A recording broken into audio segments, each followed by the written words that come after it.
ержан сілейіп қалды. Көзі бірде қыздың жүзіне түсті. Бозарып ісіп кеткен. Жанарында ештеңе жоқ. Бірде әйелі Сараға қарады. Қимылсыз, тас мүсіндей, жүрегі дүрсілдеп, әр соғысы балғамен ұрғандай. Не дедің? Әрең сыбырлады. Сара кірпік қақпады. Бұрынғыдай мейірлі қарашығы қазір мұздай қуыс. Сенің анаң Ержан, ол мұнда болды.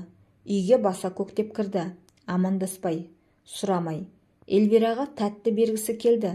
Сен екеуміз анық білгенбіз ғой, оның аллергиясы бар. Түсіндірдім, өтіндім. Бірақ ол қайтпады. Қолынан кәмпитті тартып алғанымда айқайға басты.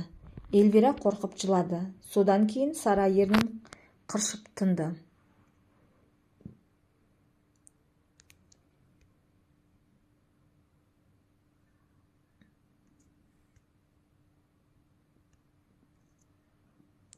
Ержан сілейіп қалды. Көзі бірде қыздың жүзіне түсті. Бозарып ісіп кеткен. Жанарында ештеңе жоқ. Бірде әйелі Сараға қарады. Қимылсыз, тас мүсіндей. Жүрегі дүрсілдеп, әр соғысы балғамен ұрғандай. Не дедің? Әрең сыбырлады. Сара кірпік қақпады. Бұрынғыдай мейірлі қарашыға қазір мұздай қуыс. Сенің анаң Ержан, ол мұнда болды. Үйге баса көктеп кірді. Амандаспай, сұрамай. Эльвираға тәтті бергісі келді. Сен екеуміз анық білгенбіз ғой, оның аллергиясы бар. Түсіндірдім, өтіндім. Бірақ ол қайтпады. Қолынан кәмпитті тартып алғанымда айқайға басты. Эльвира қорқып жылады. Содан кейін Сара ернін қыршып тынды. Ержанның әлемі шайқалды. Мария айтқан сөздер, көз жасқа толы шағымдары енді мынау шындықпен бетпе-бет келіп тұр. Қызы жаралы, әйелі қалжыған, ал анасының сөзі тордай жалған болып көрінеді. Эльвира, деді ол жақындап, қыздың бетін сипады. Бала селк етіп жабайы аңдай шошынды, бірақ үнсіз қалды. Кім істеді мұны? Дауысынан сыр берді. Сара көзін жұмды. Терең тыныстап барып айтты. Мария. Сөз ауыр тас секілді құлап түсті. Жоқ, Ержан басын шайқады. Бұл мүмкін емес. Ол анам ғой. Білем, деді Сара баяу, бірақ нық үнмен. Бірақ ол бәрін билегісі келетін әйел. Шекара дегенді білмейді. Эльвираны өз майданынан айналдырды. Ал мен оны тоқтатпақ болдым. Тыныштық орнады. Тек Эльвираның үздік демі естіліп тұрды. Ержан іштен жыртылды.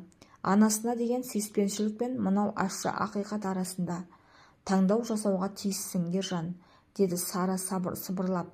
Балаңды қорғайсың ба, әлде көзіңді жұмып анаңа оны құртуға жол бересің бе? Ол түн азаппен өтті. Ержан Эльвираны құшақтап, әр тынысын аңдып отырды. Сара ас үйде түнеді. Салқындап кеткен шайы алдында, екеуі де тіл қатпады.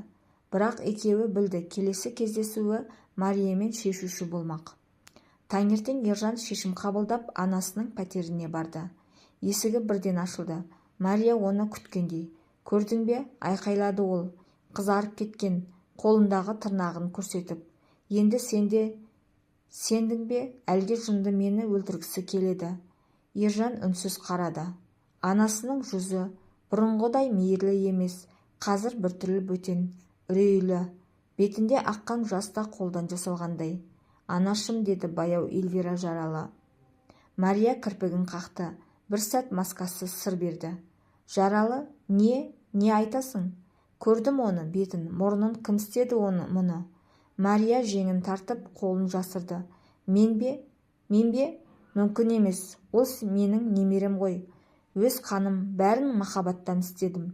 Сара ғой, Сара сені қарсы қойып отыр. Бірақ дауысы дірілдеп шықты. Көзі қашқақтады. Ержан түсінді. Ақыры сурет айқын болды.